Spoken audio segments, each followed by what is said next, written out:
ମୁଁ ଗୋଟିଏ ଗୀତ ଯାହା ମଧ୍ୟରେ ଅନୁରାଗ ଅଛି କିନ୍ତୁ ସ୍ୱର ନାହିଁ।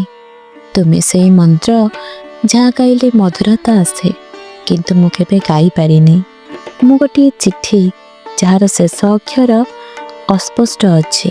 ତୁମେ ସେଠି ଅଲିଖିତ ନାମ ଯାହା ପାଇଁ ମୁଁ ହଜାରେ ଥର ଖୋଜି ଚାଲିଛି।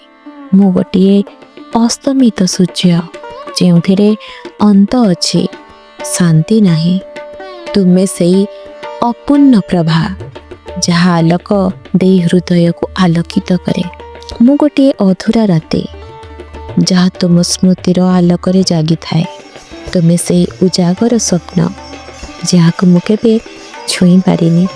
ମୁଁ ଗୋଟିଏ ପଥିକ ଯାହା ଅନ୍ତ ଖୋଜି ଚାଲିଥାଏ। ତୁମେ ସେଇ ଗନ୍ତବ୍ୟ ସ୍ଥଳ ଯାହା ସବୁବେଳେ ଅଦୃଶ୍ୟ ରହିଯାଏ। ମୁଁ ଗୋଟିଏ ସ୍ତବ୍ଧ ଅନୁଭୂତି ଯାହା ଲେଖାଯିବାକୁ ଅପେକ୍ଷା କରୁଥାଏ। ତୁମେ ସେ ଶବ୍ଦ ଯେଉଁଥିରେ ମୁଁ ଜୀବନ ଦେଖିଥିଲି କିନ୍ତୁ କବିତା ହିଁ ଆସିଲାନି।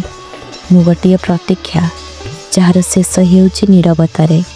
ତୁମେ ସେ ଉତ୍ତର ଯାହା କେବେ ଆସିଲା ନାହିଁ, ତଥାପି ମୁଁ ଅପେକ୍ଷା କରିଛି।